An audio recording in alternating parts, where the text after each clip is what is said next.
since we saw the Jaguars in the London game, they've lost only once, and that was a game in which they led by 19 against the Houston Texans. They've really come on strong, and they're now 9-4. Are you seeing anything different out of Trevor Lawrence over the last month and a half?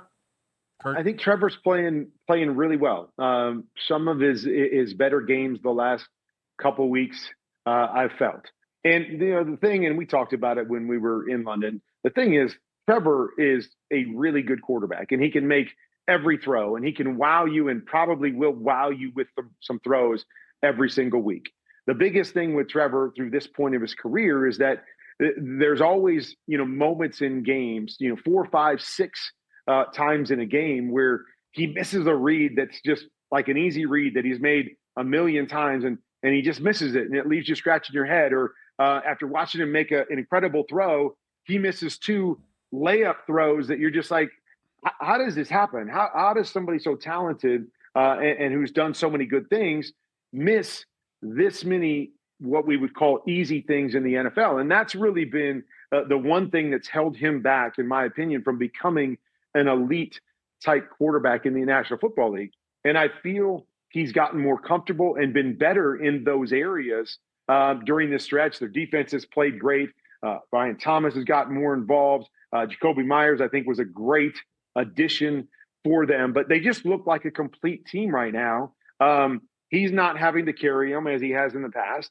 And I think because of all of that, he's playing more solid football from top to bottom during this stretch. And the team's playing more solid football.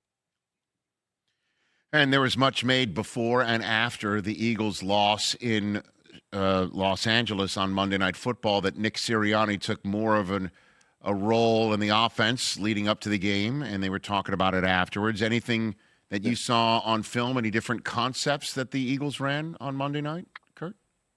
Not really. A lot of the same base concepts that they run. And again, I mean, I don't mind their concepts. I know you might say they don't have a lot of them, and so you may call them, call it a little more simple, elementary from that. But I still think they run good, solid concepts. Like, I don't look at their plays. Like, there's some teams out there where I look at their plays and go, what in the world are these people doing?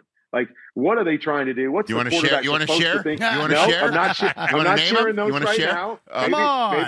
Maybe at another time. Maybe we'll get into that. Okay. But Good tease. But I don't think that when I watch the Eagles play. Like, I watch them and I'm like, hey, it's a good, solid concept. It might be a simple concept, but they've had great success with that concept over the years. It's a concept that should work, against the coverage that they're going against.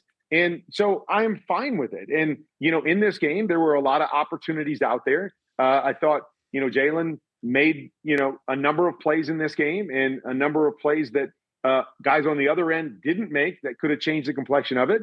He missed some plays in this game, which we see. The 4 interceptions, I'm actually just posted it on QB Confidential. I broke down the 4 interceptions. So if somebody wants to go and watch that and see kind of the little things that went into that, and some on Jalen, some on other parts, some on the defense, as always. So, but yeah, I didn't see a dramatic change in anything that they did.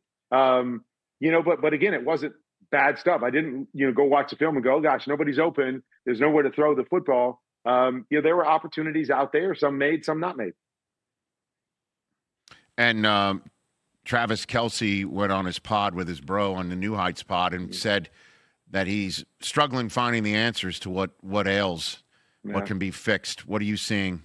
What are you seeing, Kurt, from the Chiefs? Yeah, I mean, here. The Chiefs in general, I think, are struggling offensively with a lot of different issues. Up front, they had a number of issues. To Travis's point, he'd always been that guy for Patrick in the past. The guy that, hey, when I need a play, he's going to make it for me. Is I can look his direction, and we're going to have this connection that we're just going to find a way.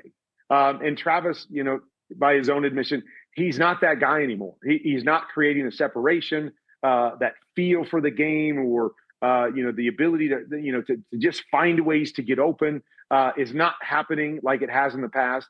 I think that the age and the wear and tear, he just isn't as explosive and elusive as he once was. And now that puts the onus on some of these other guys to be that for Patrick Mahomes. And as we talked about on game day last week, I don't believe these players are that. They've got some good players, but I don't believe they have number one difference makers, and especially when it comes to like being route runners. They might be great if you can get the ball to them in space and they can make someone miss and run. But if you're asking somebody, to dial up a great route and to beat some guys in one-on-one and to be that go-to guy that you can build around, I don't believe they have that guy in their offense in the passing game since Travis isn't there anymore. And it shows up, and especially shows up when you're playing against great defenses like the Texans. Hey, you made it all the way to the end. Thanks for that. Check us out every single day streaming live on Disney Plus and the ESPN app 12 to 3 Eastern.